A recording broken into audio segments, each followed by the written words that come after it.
Yo, what's up? Welcome to Kind of Funny Games Daily for Monday, April 12th, 2021. One of your hosts, Blessing Adeoye Jr. Joining me is Tim fucking GIBiz. Blessing, how are you doing? I'm doing good, Tim. This is like I feel great because both of us look dynamically different from how we looked last week. You got the nice haircut, you got the leather jacket, you're looking fresh to death. I shaved. And you're looking fresh enough too, man. I like this. I appreciate it.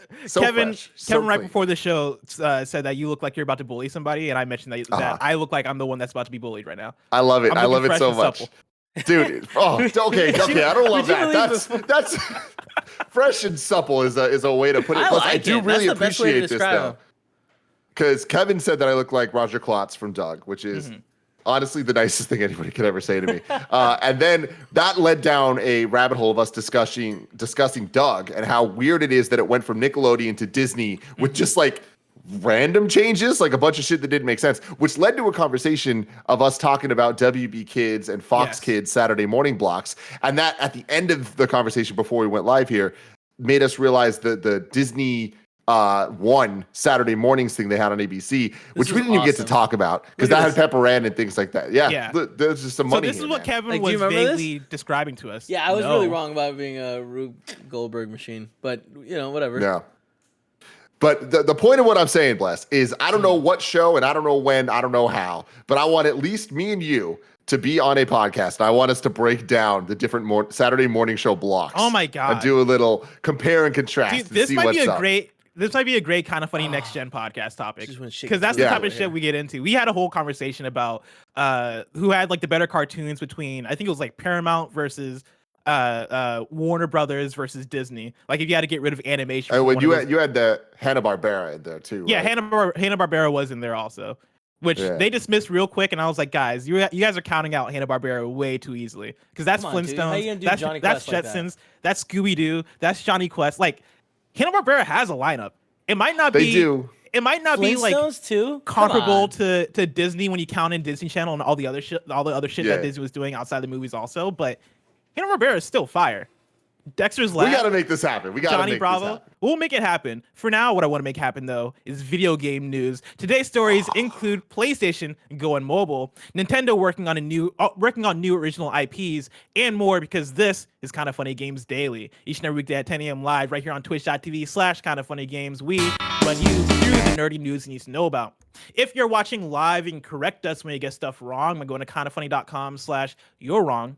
If you don't want to watch live, you can watch later on youtube.com/kindoffunnygames, roosterteeth.com, or you can listen later on podcast services around the globe by searching for Kinda Funny Games Daily. To be a part of the show, at the patreon.com/kindoffunnygames, where bronze members or above get to write in, and silver members or above get the show ad-free with the exclusive daily post show. Housekeeping for you. Over the weekend, a new episode of Xcast went live. You can join the crew as they talk about Xbox's future plans, including their possible partnership with Hideo Kojima. And then this morning, a new episode of Kind of Funny Podcast went live featuring the homie, our video editor, Roger Pokorny. He makes an appearance. You can catch that on youtube.com/kindoffunny and on podcast services around the globe. And Tim, I saw the headline. I saw the thumbnail of it being Roger. Is the whole episode just about Roger? I mean, we talk to Roger a lot because he's on the show. We do the show, we do the podcast, and then it ends, and then we're like, what should the headline and thumbnail be? And sometimes we're like, oh, it's obviously this. But then every once in a while, it's like, I don't know, man. And then like Kevin will read out the time codes, and they're never like that appealing sounding. And it's like, why did we just spend this long talking about this? It's kind of funny, baby. It's how we do things. It's kind of funny. Go watch it, though. Great episode. Yeah, this one I guess happened to be Roger. So yeah, go check out Roger. Show Roger all the love. Thank you to our Patreon producers, at Mick at the Nanobiologist, Tom Bach, Trent Berry, and Blackjack. Today we're brought to you by Purple Mattress and Burrow, but I'll tell you about that later. For now, let's begin with what is, and forever will be, the Roper Report.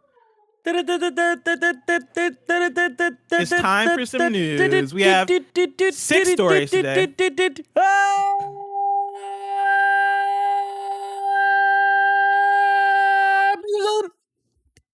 Oh no. What was that? Kevin sounded like he was in space. He got sucked out of a spaceship. Yeah, that was fantastic. Tim, this is I hated that. Ew, that was nasty. What I don't know is if like, you only have to, us like, two heard it. He's back. No, they Okay, all heard okay. it. They all He's look. safe. They're all there reacting. You have to understand that, like, I always try to do something a little different, and sometimes you're scraping the bottom of the barrel. You know what I mean? Gotcha. Yeah. I'm happy with scraping the bottom of the barrel to start off a Monday. Tim, I'm very excited for this Roper Report because I feel like the first, let's say first two stories really of this Roper Report is us entering a bizarre world of PlayStation doing what Nintendo does and Nintendo doing what PlayStation does. And so let's start it off with story number 1. PlayStation is going mobile. This is Jon Fingas Engadget. Sony hasn't done much with PlayStation game franchises unless you count one-offs like Uncharted, Fortune Hunter, and I think I might have missed on like the first paragraph here. PlayStation, they're hiring to for a PlayStation head of mobile development. So I'll pick back up here with Engadget. Sony hasn't done much with PlayStation game franchises unless you count one-offs like Uncharted, Fortune Hunter, but that might change soon. Eurogamer has noticed that PlayStation is hiring an executive at PlayStation Studios that would focus on bringing PlayStation's most popular franchises to mobile. While the listing unsurprisingly doesn't mention titles or timeframes, the new head of mobile would develop a 3 to 5 year strategy. The company has a long history of trying to meld PlayStation brand with phones, albeit without much success. Aside from a small number of games, Sony's best effort is the Xperia Play, a PlayStation phone that was ahead of its time, but a commercial flop. The PlayStation mobile name is better associated with PC ports like Horizon Zero Dawn. It's not hard to see why Sony would pursue mobile. It could bring the PlayStation brand to a much wider audience and, of course, reap profits from in-app purchases. Titles like Fortnite, PUBG, and Roblox owe a large amount of their success to mobile gamers. The challenge, of course, is executing on that strategy. The games themselves have to adapt to mobile without losing what makes them special on your console. They might not succeed if they feel like watered down ports or cache-ins. Tim, are you at all surprised at the idea that PlayStation seems to be shifting some of their efforts toward mobile gaming? Not at all. I'm looking right now even at the top paid app charts for games on the Apple Store. And a lot of them are properties that started somewhere else, that didn't start on mobile. So things like Minecraft, Grand Theft Auto San Andreas. Of course, there's things like Monopoly and otherwise. But the Five Nights at Freddy's, Terraria, as Call of Duty, Black Ops Zombies, Grand Theft Auto Vice City. In between that, there are a ton of things like Geometry Dash and Heads Up and mobile first things. But there's obviously power with IP that people are familiar with, right? Whenever Nintendo puts out new mobile games, like they're on the top of the charts for a very long time, there's money to be made there. Mobile games, obviously, we've talked about for a decade now, are such a huge untapped market. And we've been tapping it. Everyone's been tapping it for a long time. And I think that the code has almost been cracked where we're figuring out what a free-to-play game looks like even on the console side of things, right? Of how they monetize there. So lessons have been learned from both sides when it comes to mobile games on how do mobile games need to change to be more like console games, and how can they change to be more like mobile games to benefit developers and make as much money as possible and all that. And I don't think we've cracked the code there on both sides, but I do think that the mobile game side has a better offering than it's ever had. It has as much trash as it always has, but that's true anywhere you look, right? I think with Apple Arcade and with other programs like that, there's money being funneled into different types of game experiences on mobile, which attracts more core gamers, which means that core games like for PlayStation coming to mobile, it makes more sense now than ever. What will this end up looking like? That's what we need to wait and see. But at the end of the day, I was saying this on Gamescast a couple weeks ago, endless runners are associated with mobile games, right? And we can all talk about them and be like, whatever, like that's not our thing. But so many people are playing with them. I imagine now that Crash Bandicoot on the Run is out, more people are going to want to play a Crash Bandicoot endless runner than some generic, this game icon looks the same as every other mobile game icon, endless runner. Imagine applying that to God of War or Uncharted or these like Spider-Man. Imagine if somehow they figured that out, that it's an Insomniac Spider-Man universe game on mobile. I think it's exciting. I think there's a lot of cool things they can do. I don't think this is going to be core games being put on mobile, but I do think it's going to be better than what this would have meant a couple years ago if PlayStation were going to try this. Well, how do you compare it to what Nintendo did with their mobile strategy, where for them, that did look like Super Mario Run. That looked like the Fire Emblem mobile game. Heroes. That looked Fire Emblem Heroes, yeah, and that looked like the Animal Crossing game that was also on mobile. But it seems like for them, they leaned off of it after a while because it wasn't as lucrative, and it wasn't. I believe the statement from Nintendo was that, like, yeah, we don't necessarily want to treat our franchises with what it takes to become a mobile game, because when we think of mobile, we think of free to play, we think of microtransactions, we think of all these different things. For when I look at this news, right, my first instinct was, okay, I might write it off because this doesn't sound like a thing that's for me. But when you look at what mobile has been, like you said, right, for the last couple of years, you look at games like Fortnite, you look at games like PUBG Mobile or Call of Duty Mobile, and you look at the best mobile category at Game of the Year and how it looks dynamically different than what I think the immediate thought would be when you think about mobile gaming. For you, do you think PlayStation leans into, we're going to make an Uncharted game for mobile, we're going to make a God of War game for mobile, but put way more TLC and way more love and care into it than what our traditional thoughts of mobile games are? Or do you see them going like the more, hey, let's do Uncharted Run, let's do God of War Happy Camper, or whatever that Animal Crossing game is? Pocket Camp. I mean, Pocket Camp. I think the thing when it comes to Nintendo and like what you're talking about, the games and attempts they've made on the mobile side of things, I think that we write off the actual successes that are there just because we're not so interested in it. They actually tried a lot more than even what you named. Like, they came out with Dragalia Lost, which was an RPG, a Nintendo-made RPG that is exclusive to mobile, like a new IP that they made there. And I didn't really vibe with it, but I know a lot of people that did play it enjoyed it enough. I don't think that was the breakout hit that they were looking for financially. However, Mario Kart World Tour is making them a fuck ton of money. It's just existing, and I played it for a week or two or whatever, and I was like, cool, I'm over this. But whatever quote you were talking about them saying that they don't want to mobile-fy the games or whatever, it's like, they can say that. That's not the truth. They're doing it, and it's working for them. Fire Emblem Heroes is making them a ton of money still.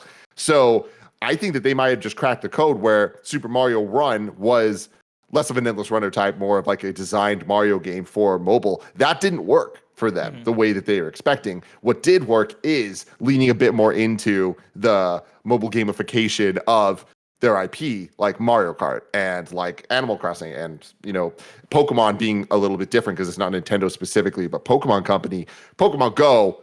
Like, you can call it a fluke, but at the end of the day, that's just a really good implementation of the Pokemon IP with mobile game, like what mobile devices can give that other things can't, right? Yeah. So that's where I think it's interesting, is the combination of all of those things playing together, where I wouldn't look at it and be like, oh yeah, Nintendo's mobile division is fucking fantastic.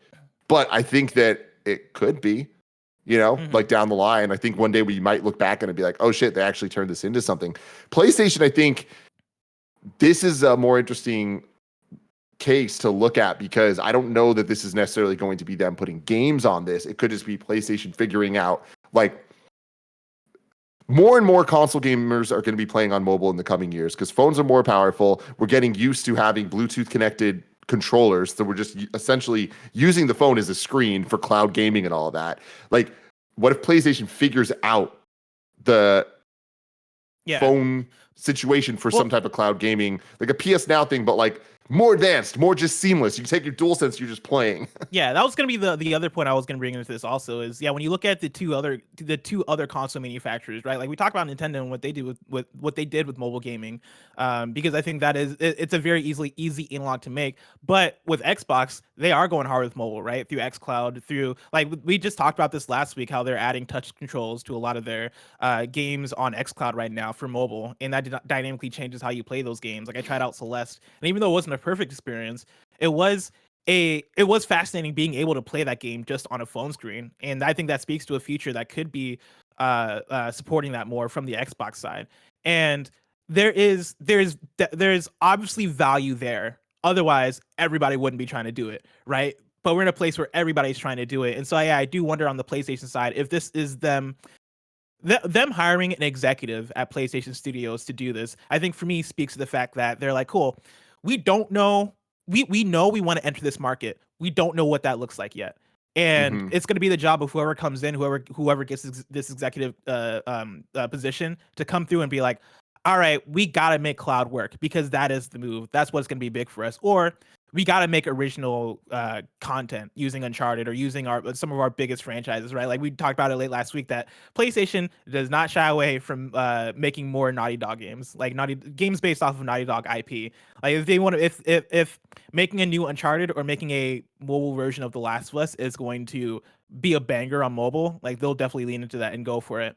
But yeah, like I'm still up in the air in terms of what I think this will end up being, because I think it'll end up being what is most comfortable for them.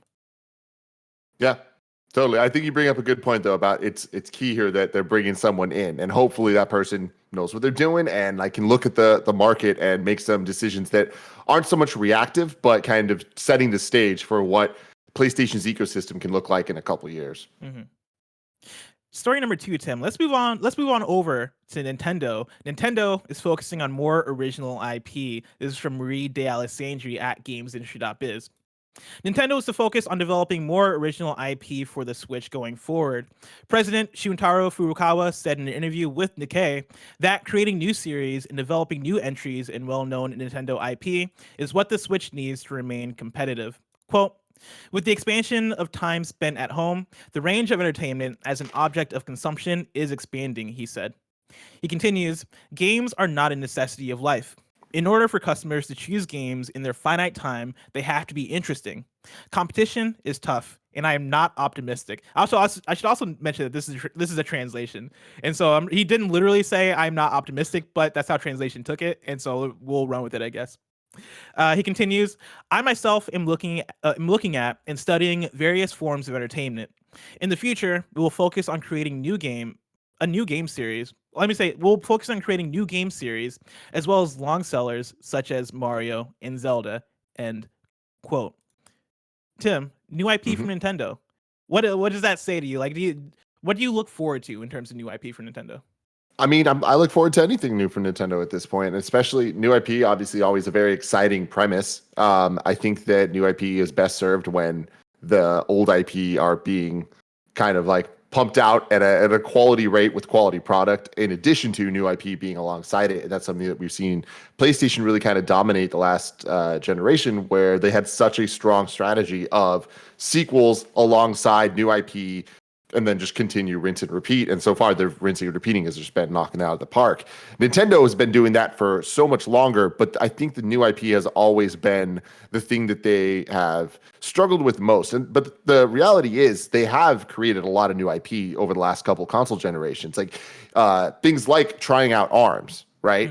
Xenoblade has had a couple iterations at this point. Splatoon is on its third entry, and it's like now Splatoon's not a new IP, but it was just a couple years ago, you know?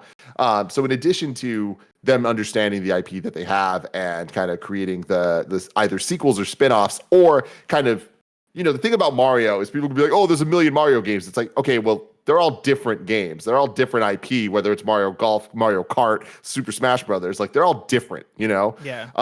But what about things like Golden Sun, like that happened on the GBA and DS, and then we haven't seen again? You know, there's so many of these IP that are new at a time and then just kind of falter. And like, I imagine ARMS is probably going to be more in that category here. But I'm itching for some new IP from Nintendo. I think that it's been long enough that a new IP has really spoken to me, because like Splatoon, for example, Xenoblade, not necessarily my jams. Enjoyed playing the campaign of Splatoon 2, but otherwise it's not like something I'm looking forward to the sequels that much, right? But they have the talent for sure, and they have the teams at this point. And, you know, now that it's not dual development of 3DS games and Wii U games, and it's just the Switch, like, I think that there's a lot of talent that we don't know what they're working on over at Nintendo. Yeah, I'm right there with you. I'm very much looking forward to new IP, mainly for the fact that I think once you get into the flow of having an established set of games, and now that we're halfway through the Switch life cycle, we've gotten pretty much all the main entries out of the franchises that I think we're looking forward to out of the Switch, with the exception of games that are announced around the horizon like Metroid. We're now approaching what I think it's going to be the second cycle of, all right, here are all the sequels. Here's Breath of the Wild 2. Here's Mario Odyssey or whatever the next Mario game is. Here's Mario Kart 9. Here's the next iteration of all these games that we've gotten. And even though that's awesome, even though I'm looking forward to that, there is this element of, well, that's kind of boring. Getting the same game over and over again is kind of boring. And that's the thing that Nintendo has tried to balance over the course of pretty much their entire existence as a company. Whenever it is that thing you said where you get a lot of Mario, but thankfully Nintendo has ways where they try to freshen Mario up and give you different iterations of Mario games, whether it be Mario 3D, Mario Tennis, Mario Kart, Mario plus Rabbids Kingdom Battle. Like, there are ways in which they turn specific franchises into multiple franchises, which is great for them. But get to the point where as a fan, you're like, okay, I want something else. I want something new. I want something fresh. And I think new IP is not only a way to keep your fans invested, but also a way to get new people in. And so I'm very much looking forward to that. My question for you, Tim, brainstorm with me. You've been hired or you've been contracted by Nintendo to work on their next new IP. What is it that Tim Geddes wants out of a new Nintendo IP? Well, the thing there is you got to look at what they have currently and where they're kind of lacking. And I think that Splatoon was the closest thing to their answer to a shooter, like a team-based shooter. But I want to see them go a little bit in a different direction with it, where I think Nintendo can really own the couch multiplayer split screen shooter of like what we remember playing of GoldenEye, but a modern version of that, right? Like, get something so there's that party game element to a shooting game so that it's not the most convoluted thing. It's not Call of Duty where it's like you need to know a whole bunch of things and systems and stuff. It is very much a Nintendo game that is more pick up and play. The depth's still there, like a Mario Kart, like a Smash Brothers, whatever, but just a more accessible, fun shooter, but modernized. So it's not just Time Splitters 2 again, but it's like something that is an exciting new proposition. And I think that is what they're really, really missing, is that party game shooting game. Mm-hmm. I can dig that. For me, you make a good point that it's about figuring out what you're lacking and trying to fill in that hole. And for me, right, like my mind immediately went to FPS, but like you're gonna get that with Metroid, right? You would hope that game ends up great when that finally comes out. But that to me is a single player experience. That is more of like a BioShock-esque, like sure. It's not a first person shooter, it's a first person adventure. You know? I'm talking competitive multiplayer, Slayer, deathmatch. Yeah. Yeah. And I'm trying to think of what I would bring to the table if I was hired by Nintendo. They contracted me and they were like, bless, new IP, go. Part of me would like to see, and part of me would like to see Nintendo do something that Nintendo's never done before, which is probably not where we're going to see, right? I think Splatoon in terms of genre and in terms of it being a multiplayer shooter definitely is a fresh take for Nintendo, but stylistically it kind of falls back into that Nintendo look and feel. I want to see them like try out like an Uncharted or Tomb Raider, just to see like if Nintendo went for a realistic action game, could they do it? Like, do they have the chops for it? Oh my God, that sounds really interesting. Yeah. Yeah. I mean, here's the thing that is really sad to me is I don't think we're ever gonna know what Retro was working on. Like what they were actually working on, what was actually going to happen before they got moved to Metroid Star Prime. Fox Grand Prix? I think it was, but I think that was. I think they're working on multiple projects, and Star Fox Grand Prix being one of them. I do believe that was in some type of development at some point. I think it got pretty far. Why we didn't see it, we don't know. There's a ton of games, things happen, and that's just the way things go. But I feel like giving Retro the opportunity to, hey, you just make a new IP. I'd be so into that. Of just like whatever the fuck they want to do, create, just make something. Well, Tim, speaking of Nintendo, story number 3, Switch shortages could be on the horizon. This is Joseph Yaden at Digital Trends. Nintendo has hinted that a Switch shortage could be coming. The company predicts that consoles could soon be scarce, due in part to lack of production parts such as semiconductors, which we've talked about before on this show. The current semiconductor shortage has led to production issues with both the Xbox Series X and PlayStation 5 since their launch. In speaking with Nikkei, Nintendo President Shuntaro Furukawa says that the issue may prevent the company from keeping up with increased demand. Quote, We have been able to secure the necessary materials for the immediate production of semiconductors for Switches. However, in Japan and other countries, demand has been very strong since the beginning of the year, and there is a possibility of shortages at some retailers in the future. It is difficult to say how we deal with this, but in some cases, we may not be able to prepare enough for orders. And so this is one of those things where makes sense given the series of events that we've had over the last year, but especially now with new consoles out and seeing how those have been affected, seeing how technology in general has been affected by the semiconductor shortage. It makes complete sense that the Switch was next up for a shortage. And so if you're looking for a Switch in the coming year, might want to jump on it right now.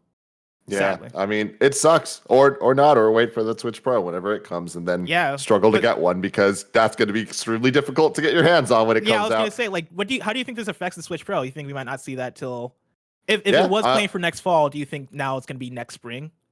Yeah, totally. I mean, I think that anything can happen, and we saw with the PlayStation 5 and Xbox that they will launch things even if they're not ready to maximize sales of units because they understand this is a long game and we're all in this together in the sense of like, video games aren't just going to magically get back to how they were. And honestly, I think that by the time we hit 2023, 2024, things are just going to be different. And it's probably going to be for the better. Like I imagine that workflows will be figured out so that a lot of the issues that we've been facing won't be there. And this whole work from home stuff has, I think, taught a lot of people skills that they wouldn't have had otherwise and are able to look at other team members' workflows and processes and understand the hitches a little bit more. So I think that everybody's going to be able to help out, and the process should be smoother once everyone goes back to a normal situation or a hybrid situation or whatever it is. Like just looking at us, right? Every single person here is now more capable at a part of their job they didn't used to be able to do just because we have to do this every day. Apply that to game development. I'm sure that it helps a lot. Knowing what your team's doing and knowing how they're doing things is extremely helpful.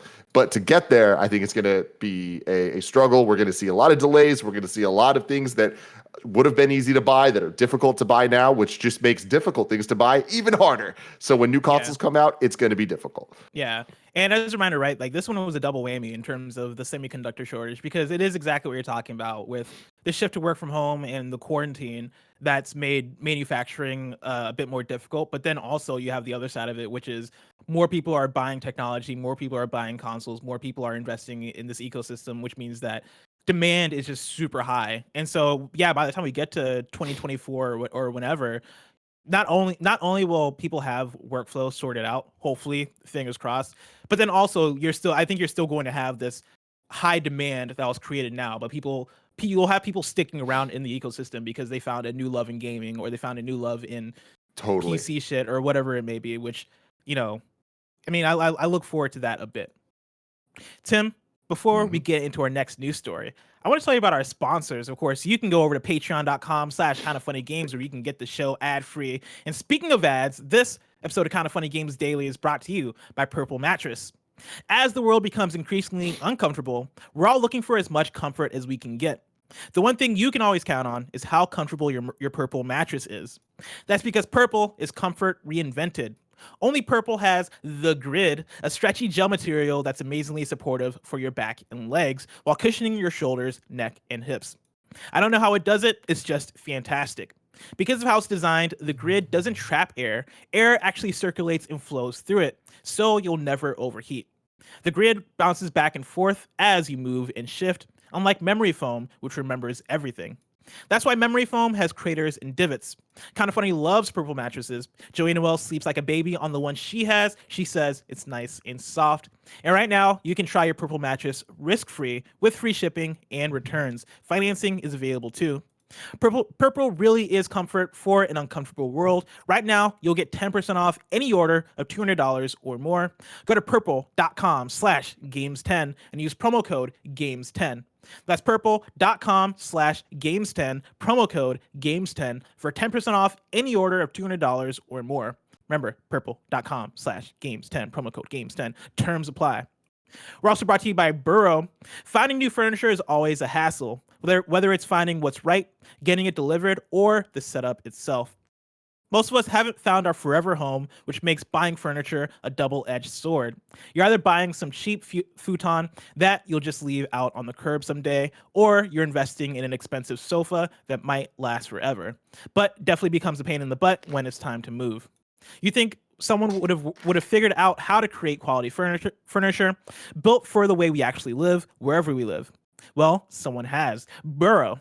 Burrow makes it easy to shop for everything you need for your living room online. No far-flung warehouses, no high-pressure salespeople. Plus, Burrow's world-class support team is available for you whenever you need. Burrow's innovative modular design and super helpful instructions makes assembling and disassembling your furniture quick and hassle-free. And when it's time to move, your Burrow furniture won't hold you back. Their credenzas are actually tall enough to fit next-gen consoles standing vertically. Their award-winning Nomad sofa has a built-in USB charger for all-day power. Burrow saves you an average of $100 on large items like a couch and logistics headaches. Right now, you can get $75 off your first order at burrow.com/games. That's Burrow, BURROW.com/games for $75 off your Burrow purchase. Remember, that's burrow.com/games. I have a Burrow, and that means I have a USB charger in my couch. And if That's that fantastic. isn't the peak of luxury, I don't know what is, bless. That is definitely luxury. Tim, let me tell you about story number 4. Epic Please do. reportedly set to lose at least $330 million. That's $330 million in efforts to compete with Steam. This is Danielle Partis at GamesIndustry.biz. Epic Games may lose millions after struggling to recuperate costs from the Epic Games Store following its fight to gain market share from Steam. The Fortnite giant spent around $444 million in 2020 on making the storefront more lucrative to PC gamers, mainly through giving away titles for free and exclusivity deals. The company dug deep to offer, quote, minimum guarantees to developers releasing games exclusive to the Epic Games Store. Under this arrangement, titles must remain exclusive to the PC storefront for 1 year, even if they're released on console platforms. This means that the developer will receive a guaranteed advance from Epic whether or not the game sells enough to recoup the number. As an example, the company spent over $10 million securing PC exclusivity for Remedy's Control in 2019. A report by IGN that shows players spent $700 million on the Epic Store in 2020, but only $265 million of that was spent on third-party games exclusive to it. According to predictions made by Apple, the Epic Store will not see any profitability until 2027 if it continues to operate this way. 2027 doesn't even sound like a real year when you read it. No, that is not. We're never going to actually be in that year. We're never going to be in the year 2027. Apple also projects that the store could lose around $600 million by the end of the year. While Apple claims that the figure is a loss, Epic CEO Tim Sweeney confirmed on Twitter that he considers it a fantastic investment into growing the business. Although this doesn't initially feel beneficial to the Epic Games Store alone, Epic itself generates enough revenue to absorb the loss, while enabling developers to release their game and see a sizable return immediately. So that's not a surprise, right? Like, them losing money on the Epic Games Store, in the grand scheme of things, not huge when you think of the billions of dollars they make off of Fortnite. I mean, more than that, too, I just feel like this headline is a little bit misleading because while true, I don't know that I'd say they're set to lose at least $330 million. They're investing $330 million. Like, the way that this works is they're investing in this platform so that in 2027, which is all part of the plan, they're going to be profitable there. And them dropping the numbers of so they spent $700 million on Epic Store players, but only $265 million was spent on third-party games exclusive. Yeah, but how much of that, the difference there was money made from people that came for the exclusive games and were just like, oh, I'm here, so I'm going to buy other games in this ecosystem. Because that's the point of it, right? It's not necessarily just the one game that they're paying for exclusivity. It's using that as marketing to get other people in. I see this as just entire investment, it's entire marketing, and that's what's happening. This is what Game Pass is doing right now, right? Yeah. Like, buying games, and it's a little bit different because they're the subscription service that they're trying to get everyone in. But it's similar at the end of the day. They're losing money now to make money in the future. Yeah. This is the exact move that you're able to make as Epic because of the success of Fortnite, right? Like going back to 2017 into 2018 and them launching the Epic Games Store and making all these huge deals.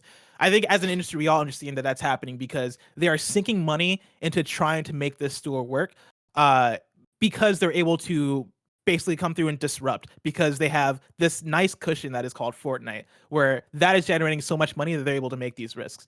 There's a tweet from Daniel Ahmad, industry analyst, at ZHugeEX. He tweeted out this. Chuge. It's pronounced Chuge EX. Oh, wow. Yeah, it's a Chinese thing. That's awesome. He tweeted out this morning, "This is pretty much how any company looks to disrupt an existing market.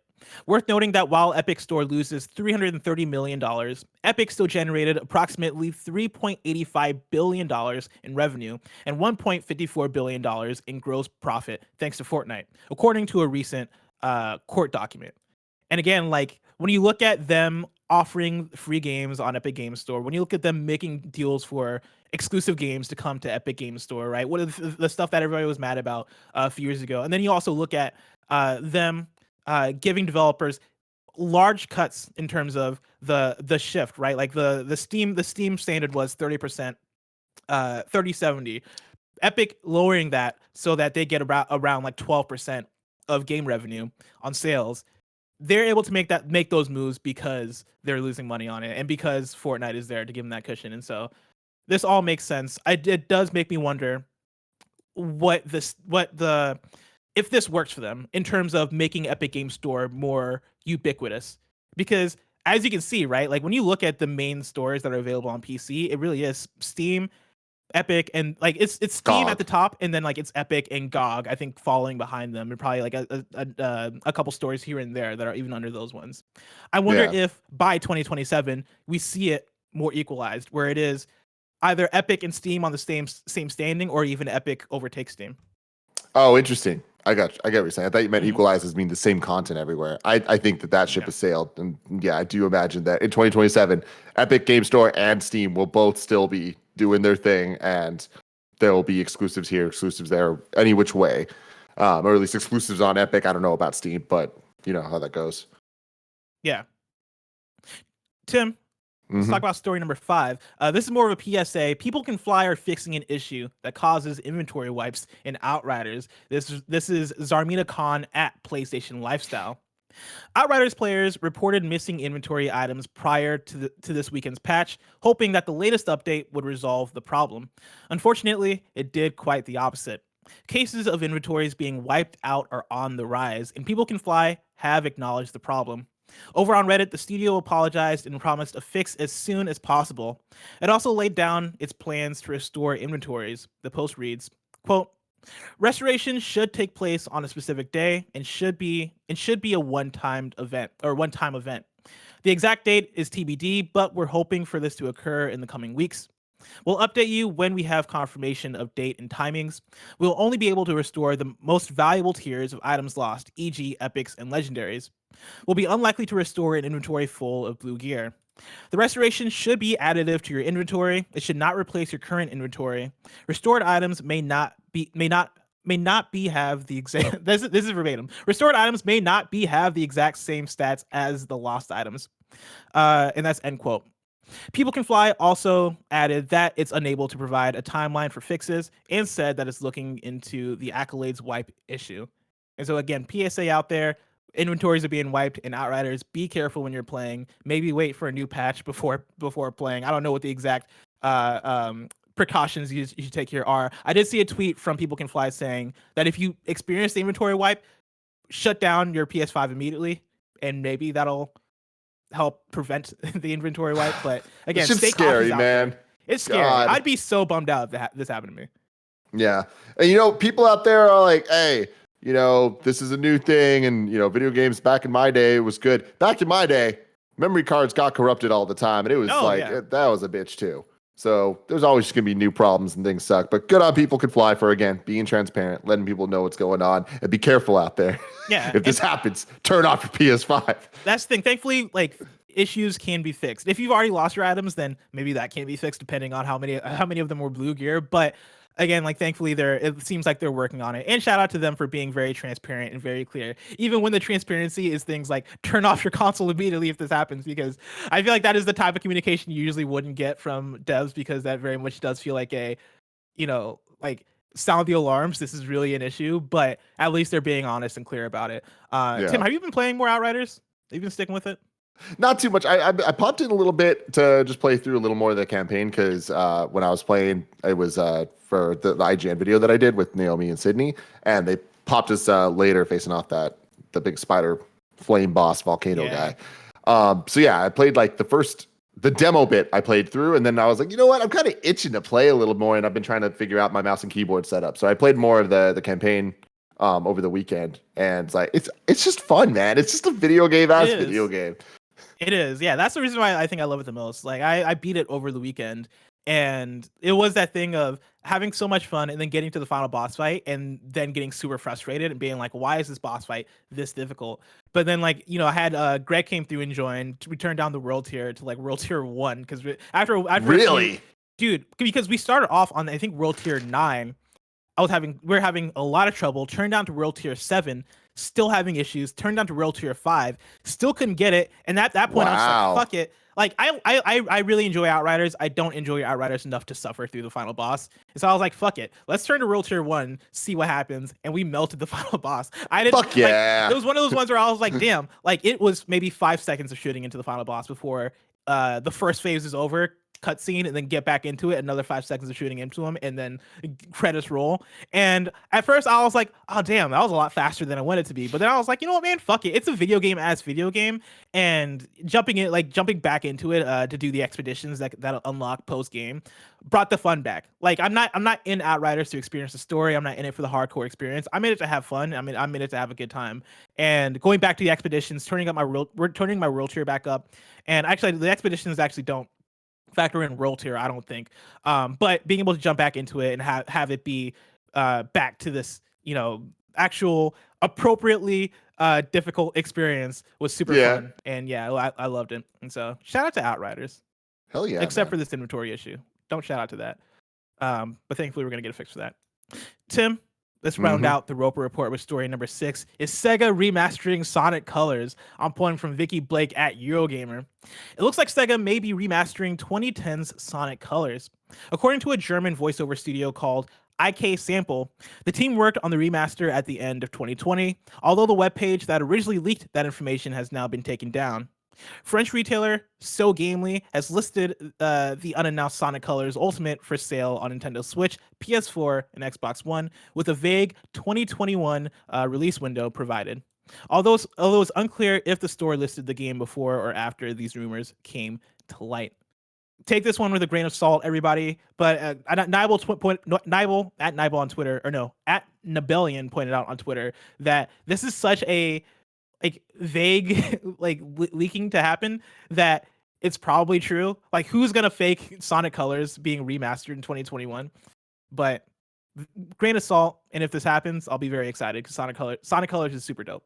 I was about to say, I thought you were about to be talking some shit about Sonic Colors. Sonic Colors is a fantastic game that has a couple key issues, but Sonic Colors is the standout that doesn't get talked enough when it comes to Sonic games, because it came after Sonic Unleashed, and that had all the problems with the werehog, and like the running stages were fun, but too much of the game was bogged down with like dialogue that didn't matter, whatever. Colors, exclusive on the Wii, had its gameplay kind of really set in its 2D roots and what makes Sonic actually fun, and having the different wisps give you the different abilities in 2D platforming and how that translated to 3D platforming.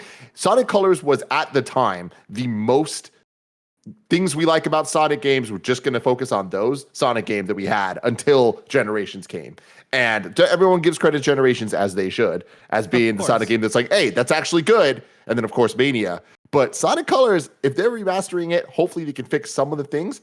I'd be down to replay that for sure. Yeah, seemingly coming to Xbox One and PS4 also has me excited because them remastering it, that's not a given because it was a Nintendo exclusive when it first came out. And it was that game that was sandwiched between Sonic in the Black Knight and then also Sonic Generations. And for full context, right? There was a wee stretch of exclusive Sonic games. You got Sonic in the Secret Rings, and that was out in 2007. That was followed by Sonic in the Black Knight that came out in 2009. And after those two games, I understand perfectly why people are like, oh, Sonic Colors is probably going to be another one of those. And people didn't pay as much attention to it, especially coming off of Sonic Unleashed, which was the more high profile one that came out on multi-platform in 2008.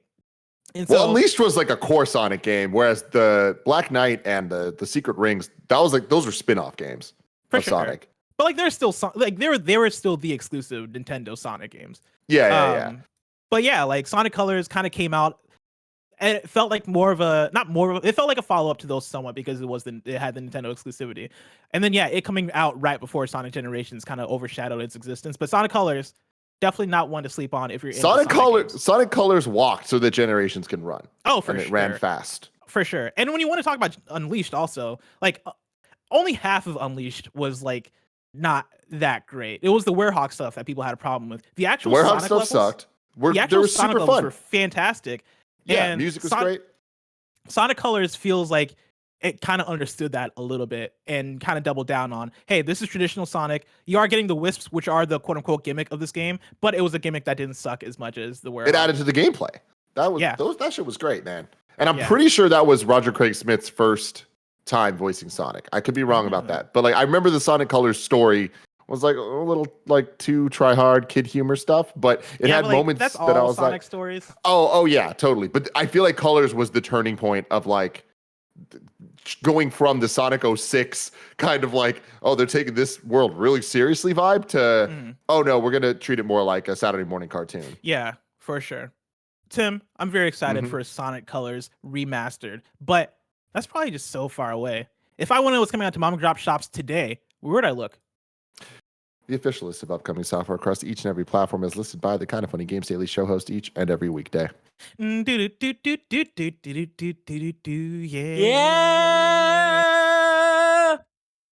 Out today, we got Negate Tale for PC, and then Bungie Turtle is out now on iOS and Android. Bungie Turtle, Kev. I'm gonna need to look up Bungie Turtle.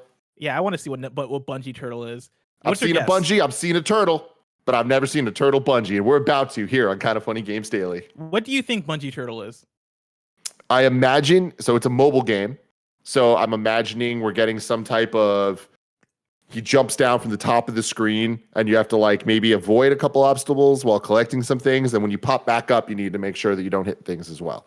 That's what I'm guessing. So I see. My guess is more of a doodle jump, which might be along the lines of what you're talking about. But like I'm imagining doodle jump, if you remember doodle jump, but with a string attached to a turtle. Mm-hmm. And like you're the person who's pulling up the turtle. And so you have to like pull them up and they have to land on certain platforms. Okay, here we go. Got it. Here we go. So it looks like it's sideways. You hold your phone sideways. Okay. All right. So like so it's a turtle, it's a turtle shell attached to a bungee. It's a 2D platformer. Oh Lord. But this looks like something. This looks like something, but the art style's kind of okay, it's all over the place. It's a kid Crayola drawing on pieces of paper, but then it also has a bunch of other elements that don't fit that aesthetic. You know what? This one gets the thumbs down from Tim Geddes. The strong thumbs down from Tim Geddes. You don't want that thumbs down. Yeah, it looks like the art style looks cool when it's not moving. Mm-hmm. But when you see when you start to see the platforming, it's like, oh, that doesn't look fun. That doesn't look clean. Bummer. Bungie Turtle. We got no new dates for you, but we do have a squad up. Of course, you can go to patreon.com/kindoffunnygames where you can write in, get us your questions. You can get us your squad ups. We'll partner you up with the Kind of Funny best friends to play the games that you need help in, just like Stephen Coots did. Stephen Coots, aka CaptainCoots. Right? Whoa! I thought there was no way we were going to get a better name than Bungie Turtle today. But when you bring up Stephen Coots and you started laughing and then you said Captain, I was like, oh, this is about to be followed up with Coots, and I could not have started my Monday in a better way. CaptainCoots, good for you. You gotta love it. Stephen Coots, aka CaptainCoots, writes in with a squad up and says, Avengers assemble. I'm late to the game. I played the Outriders demo and it was fun, but it just made me want to play Avengers. I'm loving it, but it would be so much more fun assembling a team of kind of funny best friends and playing the game together. If you want to play some Avengers with CaptainCoots, that's with 2 O's, not zeros, CaptainCoots. Coots is with a C. Coots is with a C too. It's CaptainCoots. Captain spelled normally. Then COOTS. CaptainCoots. That's on PlayStation if you want to add them. All right. PSN. CaptainCoots on PlayStation if you want to play some Avengers. I don't know why that's so funny to me. Saying it out loud is funny really to funny me too, man. I'm loving it. I read the name as I was adding it, and I was like, okay, cool, fun. CaptainCoots. Saying it out loud is really funny. CaptainCoots. Everybody say it to yourself as you're driving right now. Plus, driving, you know what? On the radio. Yeah, just say it to yourself, just so you can have some joy in your life. You need it right now. But plus, I want you to know that, CaptainCoots obviously made my day today. But this reminds me of a couple years ago when I found out that your new username is MercCity64. And that brought me an equal amount of joy. I want you to know. I appreciate it. That's one that I made when I first got a PS3. And so I was like 16. I think I was 16 when I made it. I might have been younger. So I was probably younger, funny actually. to me.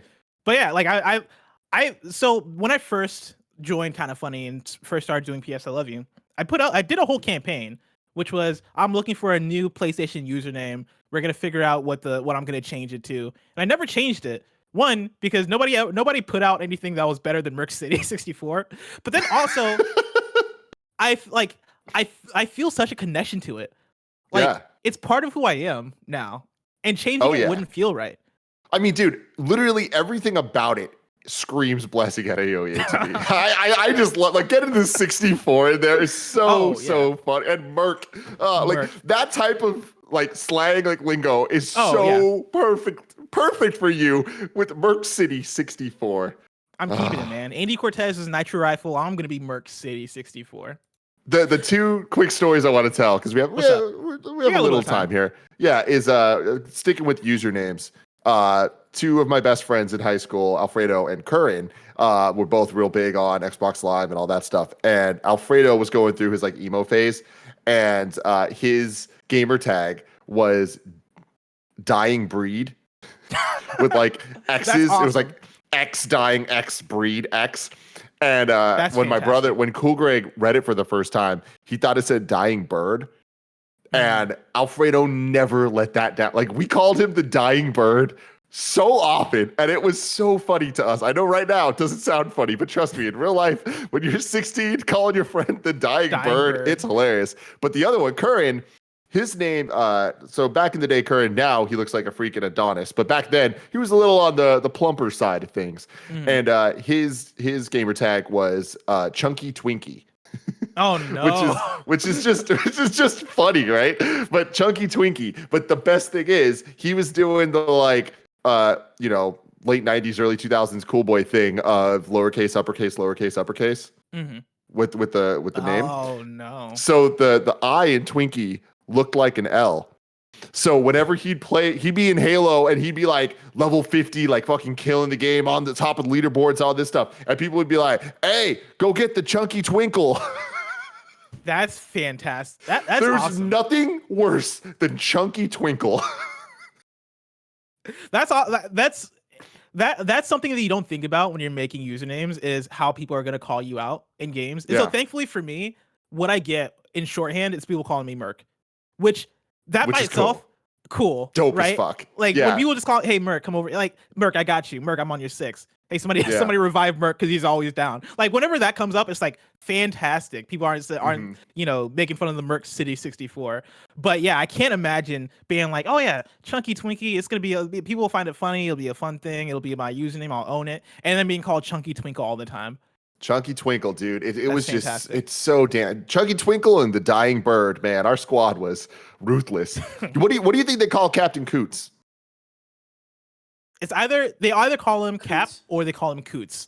I think, yeah. It's one of the two. I just fucking love it. But also, there's something really cool about just being called Cap.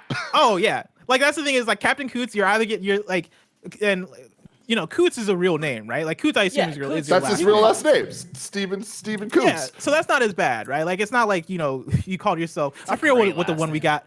What did we get a few weeks ago from the dude who's playing? I guess he played Sword Tour with you guys. Moochies, Coochies, or something like that. Remember that, Kevin? Coochies. Yeah, Shoni Coochies. What? Chunies, Coochies, something like that. Coochies. It's not Shonies. Shonies. You got it, man. Yeah, like it's not like you're being called like the short version of that. Being called Snoochies, Coochies, which being called Coots is fine, right? Like I can rock with Coots. That's my real name. Cool, I'll rock it. But then you get Cap every now and then, and all of a sudden it's like you're presidential. You're holding a shield. You're like, yeah, I'm that dude. I'm Cap. Yeah, call me Cap. I love it. See, the lamest thing about me is, there's many things. So I don't want to say the lamest, but a lame thing about me is my name's just Tim Geddes. It's Ben Tim Geddes. So people, not only do they just call out, hey, Tim, which is lame, I'm usually not doing good. So everyone knows it's me not doing good. At least you get to live behind some vague animosity with Merc. Kevin, what is this that you have pulled up on the screen right now? Is this Greg Miller? It just says show them, yeah. Oh, God. Show them. This is Greg Miller on Twitter. He put out a tweet with a video that just says @Blessing Jr. I appreciate it. That's one that I made. CaptainCoots. When I first got a PS3. I appreciate it. That's one that I made. CaptainCoots. That is literally just what it is. It's so good. Coots. It's so damn good. And for people who are listening to the audio, it's a zoom in of Greg's mouth. Just saying Captain CaptainCoots. Yeah, it's just to describe the visual. We got CaptainCoots in the chat, and he's saying, I've actually gone by Coots since 2004. I wish my last name was Coots, just so I can go by Coots.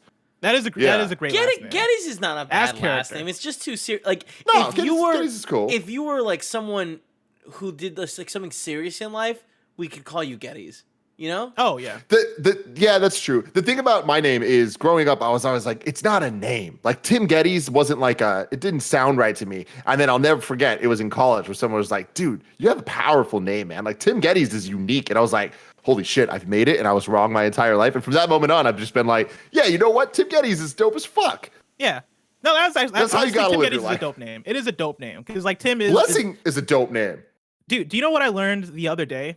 I posted a tweet about Io from Falcon and the Winter Soldier because it's dope to have somebody in the MCU named Io along with like Okoye because those are both names that are rooted in Nigerian culture. Like there are plenty. I know multiple people Nigerian named Io, and so having that name on the big screen, right, in a Marvel property for me is the coolest shit ever. I did some Googling because I wanted to know, like, okay, what are the most popular Nigerian names? Because I know Io has to be up there because I know many Ios, I know many Wales. Do you know what I learned I didn't know this? Blessing apparently is the 12th most popular Nigerian name. Holy shit. Well, I mean, your family takes up at least two of them, right? Yeah, my family, I mean, my dad's name is Blessing. I have a cousin named Blessing. I know Blessings here and there. But you got the monopoly on Blessing, man.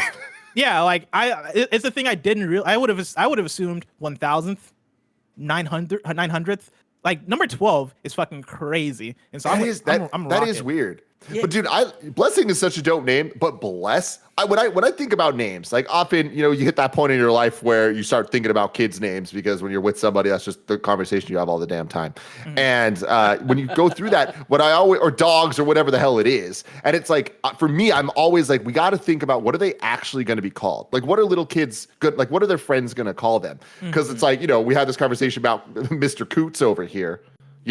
Like if we name our kids something that's a lame name, they're going to be called Geddes because no one's going to want to fuck with their lame ass first name. For sure. But it's like Blessing's cool, but what's even cooler than Blessing is Bless. Bless is a sick ass name to go by. Like that's just cool. And I remember growing up like with Kevin and just like calling him Kev, I always felt cool because I was like, Kev is a cool name. It's a cool name to say. Kevin, it's all right. But Kev is dope as fuck. Oh yeah. Am I wrong? I ain't wrong. I was waiting for Kevin to respond. You aren't wrong. You aren't wrong at all. No, yeah, it's fine.